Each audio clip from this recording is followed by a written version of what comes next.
Go. Hello, my name is Tom, and I just want to give a talk a minute about something that's very dear to me. Um, First of all, I want to say I'm not a marriage counselor, I'm not a minister, I'm not a social worker, psychologist, and I don't want money. Okay? I just want to give a talk. I have little cheat sheets right here to make sure that I cover things that I want to say.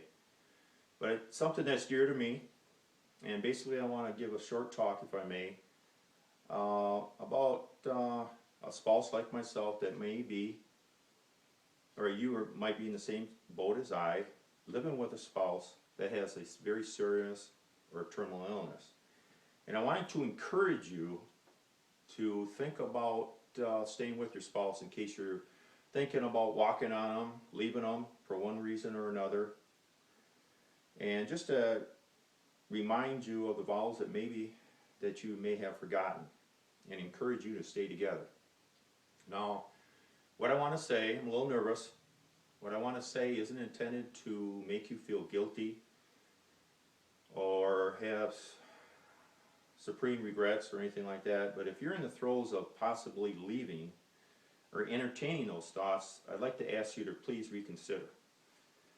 And I'm just a simple guy that's been living with a spouse that has a very serious illness for 22 of our 29 years of marriage. And I want to support the spouses that are in similar circumstances. I want you to reconsider one more time to remember when you first got married, chances are you had a unity candle. And they were both lit at one time, and then at a certain moment of the ceremony, you lit the unity candle together and then blew out your separate candles that represented yourselves in your lives. And the importance of that is you're doing away with all the selfish things, or the parts of you that are gone now. You and your wife are now one. And as the one, you made a vow in good times and bad to stay with your spouse. And I just want to encourage you to rethink about that. You might have possible questions, such as, well, my dad wasn't around to serve as a role model for me. I came from a broken family, and perhaps your dad was. Yes, my dad was. Our dad was with us. I come from a family of 12 children. I have 7 sisters and 5 brothers, and I'm the 7th. But we grew up with a father and mother, but our dad, wasn't so lucky. He came from a family of 6. He was the youngest of 6. And he grew up during the Depression with a mother that never got remarried after she lost her husband, my grandpa. He was hurt in a farming accident with livestock. He had internal bleeding, and my dad never knew his dad because he was so very young. But yet, if you ask every one of my brothers and sisters if our dad was a great role model and a great father, I would dare say that, in fact, I'd put my life on it, that everyone would feel the same way I do about him. And yet, he had no role model. So if you know that you come from a broken family, or if your dad had taken off on your mother and it bothers you, this is the time to do something about it. And I encourage you to think about your vows that you made with your spouse. There is nobody else that is going to be able to break that vicious circle that you may be in, this chain of events that since my dad left, I'm going to leave and I don't have a role model. You be the role model. You be the role model for your children. You might say, well, my dad or mother might have been a drinker, abusive, perhaps had a wandering eye, and liked to check out other people. Well, if you know that you don't like to have that happen to you, or right, do something about it. I want you to break that circle. I want you to if you get a chance, and to do it every day, step in front of your mirror and tell yourself that I am an intelligent person. I'm smart. I love my spouse. Deep down, I know I love her, and I can do this. Nobody else is going to do it for you. But you must. If there's any possibility of love that's still in your marriage, please rekindle those. Rekindle those feelings.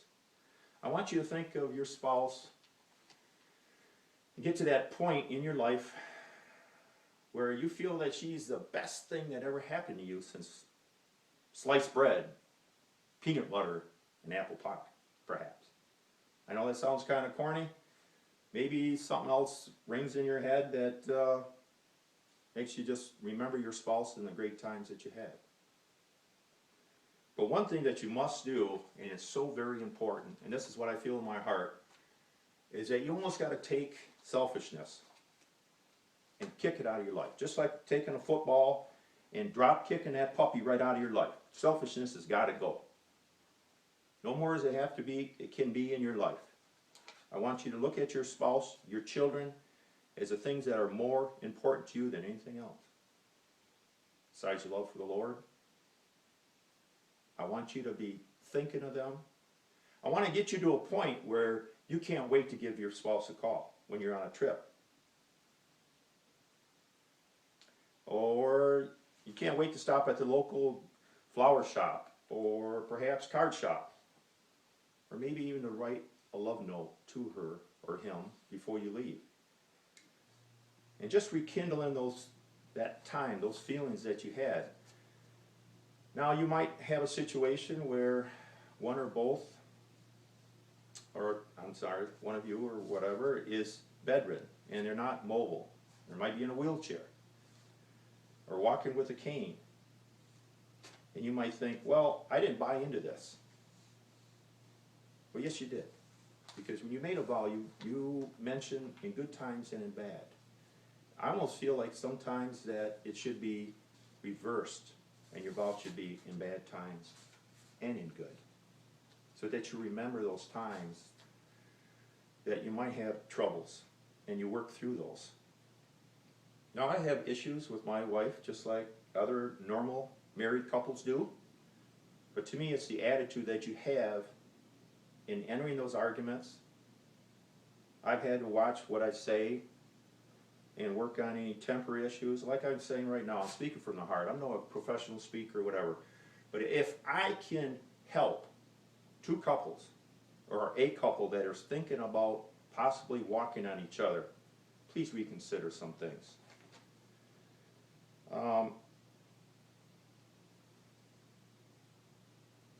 Some people might think that it doesn't in fact affect your children.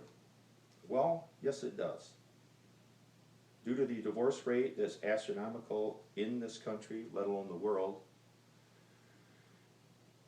many years ago, when my son was in his early 20s, my daughter was quite young, I surmised that they were probably wondering about my situation with my wife and maybe concerned, like other young people are, about whether you're going to be sticking around. And they were both here at one time, and I made a point to mention to them that I said, son, I don't know what's going on in your head, and also to my daughter, that I want to make sure I make something very, very, very clear to you. That I am not going anywhere. I made a vow in good times and bad with your mother, and with the Lord's help and everything, I intend to keep those commitments. And my son isn't one to say a lot.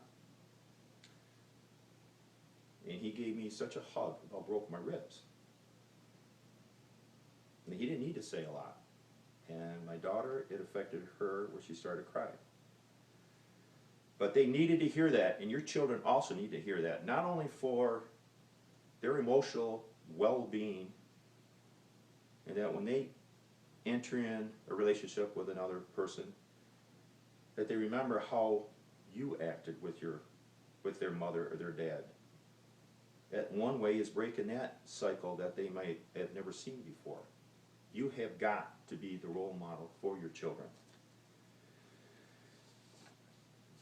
I want you to make a determination that your marriage is not going to go quietly into the past.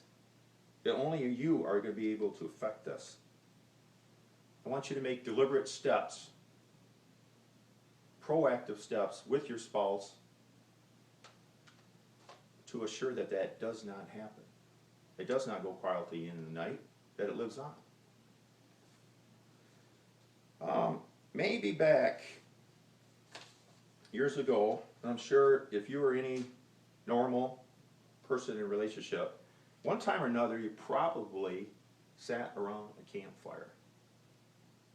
You were holding hands around something else, and you were thinking about the times that you were so deeply in love that bombs could have been going off. There could have been lightning going, fireworks, whatever, and you were so gazing into each other's eyes, making Google eyes at each other, that there's nothing that could have happened that could have interfered with the love that you had with each other. I want you to get back to those times. You may be saying, yeah, Tom, there's too much crap that's happened in between there. We have too many hurts, too many major things that interrupted our relationship. There's a way to get through that. It's called forgiveness. I, just like everybody else, has to work on that. I struggle with that all the time. To be honest with you, I have to forgive my wife a lot less than she has to forgive me. And I can honestly say, and this isn't being a wuss as a husband, but I can honestly say in situations where we've had disagreements, if I think back to those times, and I ponder how I acted, whatever, I can say honestly that 90% of the time, I was in the wrong. And if people look at that and reconsider how they may have acted, you probably would agree with me. You have got to take not only selfishness out of your relationship and replace that with an air or a whole feeling of forgiveness. You say, oh yeah, right, Tom, but I've had infidelity in my marriage, and my spouse has been having a drinking problem, and because of that, she's in a wheelchair now because she got in an accident with a car. Sure, things happen. That's life. And you might have considered why this spade is behind me here. No. First of all, it's not to do any dastardly deed with your spouse. But another way, it's a metaphor or a little prop to make you think about something that I can think, if you can just get this analogy in your head about what to do with this spade. Let's just call this a spade of forgiveness, or a forgiveness spade, if you will. And getting back to that metaphor I have about the campfire, when it was roaring before, and it was hot, and you're sitting around that fire on a cold evening, making those Google eyes like I mentioned, everything was hunky-dory then. But now, that flame is really low, or it may not even be a flame, but a smoldering ember. And you can barely see any smoke right there. You know deep down that you love your spouse, but you're not sure what to do. I want you to take this spade of forgiveness, if you will, and those ashes that are smoldering, those love embers, I want to call them, are keeping air or your attention from getting to those embers and rekindling that. So I want you to take your spout, this spade here, and scrape away those ashes that have built up over life, those problems, those insecurities, those infidelities. Expose those love embers. Blow new life into those embers. Expose the air to them. Get them burning again. Shuffle them around a little bit. Put some twigs on there to get the flame going. Those are little love things that you may do with your spouse to reinvent your marriage. Maybe making favorite dishes that they like. Or taking them out to a favorite restaurant. Or going on a trip. And not only saying, this is where we're going to go, honey, on our vacation, but Where would you like to go, honey? Where would the kids like to go? Take, again, selfishness. It's got to go out of your marriage. Just like I mentioned before, you have got to drop kick that selfishness out of your marriage and replace that with a new attitude. Like I said, stand in front of the mirror and saying, how can I change? What can I do to better my relationship with my spouse? Only you can do that. I can't give you a lot of answers. I'm just trying to speak from the heart here, as nervous as I am. But I want to say that you can do it. I can say that from experience, I would marry my spouse all over again. And I'd challenge anybody to tell me differently. You have got to look at rekindling your marriage. Your embers are burning there with little twigs. The little twigs could be love notes, flowers that you stopping at the florist to get. It could be phone calls when you're away on a business trip. It could be love notes left next to her door when you leave to go to work. You have all the answers with the Lord to solve the problem you have. But you have to make a new commitment to do everything you can to rekindle those love and get those love embers burning again and get that flame roaring. That's my prayer for you. That's my wish for you.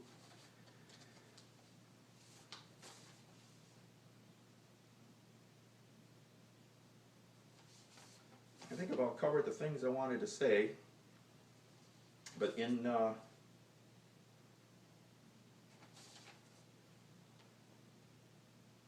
but where I'd like to end is besides saying that you have made this commitment. Only you can change that vicious cycle. And I want to stress again that you are an intelligent, you are a caring person. I think that's why divorces are so painful to everybody involved, because deep down you know, as well as I do, that you have feelings for her or him. You just must rekindle them, regardless of what condition they're in. If they're in a bed, they're in a wheelchair, that person deep down is still the same person you married. Just remember one thing about taking the selfishness out of marriage. He or she did not ask to be in that condition. I don't know of any disease that is especially gender friendly. Even men can get breast cancer. If you don't believe me, ask your doctor. That's where the selfishness has to come out, because they did not choose to act the way they are. Maybe they didn't choose to be in that condition the way they are. There's help involved. Support them in that. To be perfectly honest with you, your spouse is scared silly about what's happening to him or her. They don't need you to walk on top of it.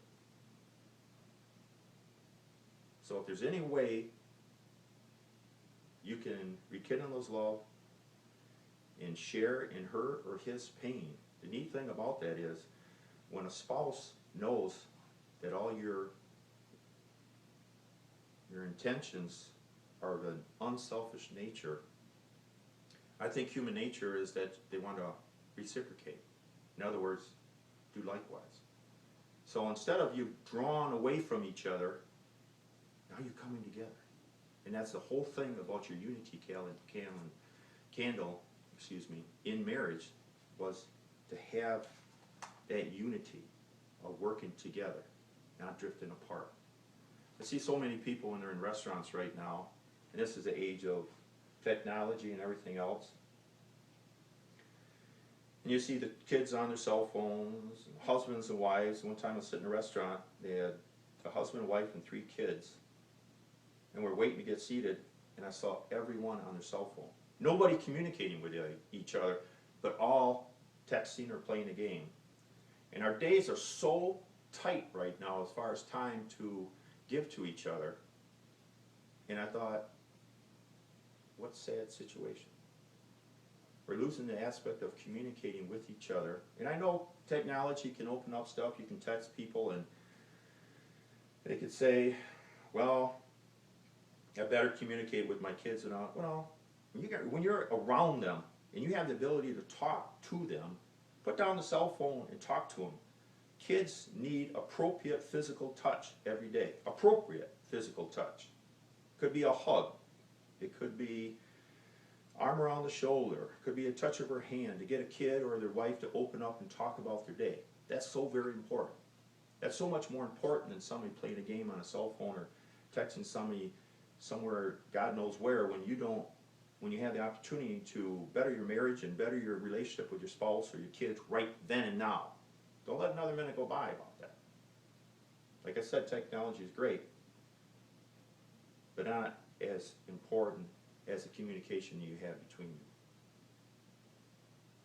you. And remember something else, that when you are looking at increasing the relationship with your spouse, I once had somebody say to me that you're lucky that the person you have for your spouse. But to be honest with you, I don't think luck has anything to do with it.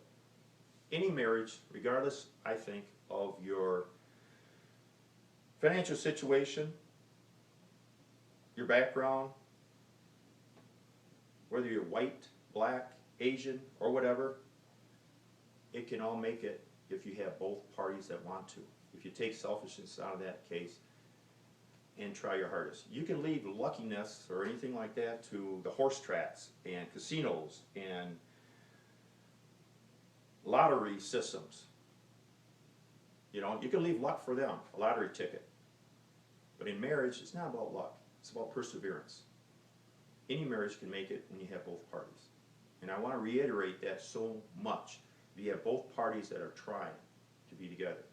But the other spouse has got to know that you want to stay together. So please, give it another try. I want to get you so excited about seeing your spouse again that you